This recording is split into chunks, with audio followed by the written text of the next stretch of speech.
بسم اللہ الرحمن الرحیم۔ السلام علیکم۔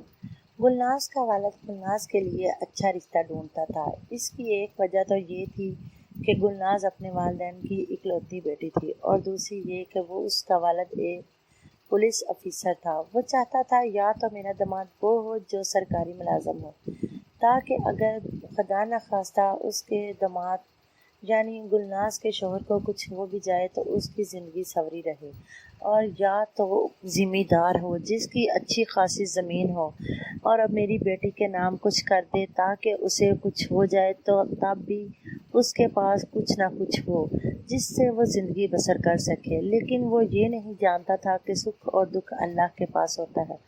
کبھی کبھی سب کچھ ہونے کے ساتھ بھی انسان کے پاس کچھ نہیں ہوتا، اور کبھی کبھی کچھ بھی نہ ہونے کے بعد بھی انسان بھری ہوئی جھولی کے ساتھ بیٹھا ہوتا ہے۔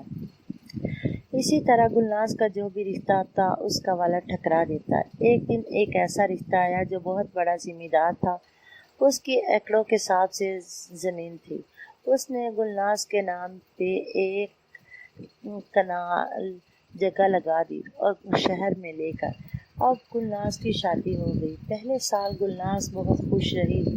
شوہر اس کے ناز و نخرے اٹھاتا رہتا، اور گلناز کی ایک بیٹی ہو گئی۔ اس کے بعد اس نے آنا ترکہ کر دیا، جبکہ اس کا والد حتی الوسع کوشش کرتا رہا کہ اس کہیں نہ کہیں سے اس کا داماد آ جائے، لیکن وہ بالکل بھی نہ آتا، اور وہ جو اس نے جگہ اس کے نام دی تھی وہ جگہ ہی اس کے پاس رہ گئی۔ اب اس کا شوہر کبھی بھی واپس لوٹ کر نہ آیا، نہ تو اس کے جینے کی خبر نہ مرنے کی خبر۔ اب گلناز اکیلی زندگی گزار رہی ہے، کیونکہ وہ آگے بھی شادی نہیں کر سکتی، اس کے شوہر نے طلاق نہیں دی۔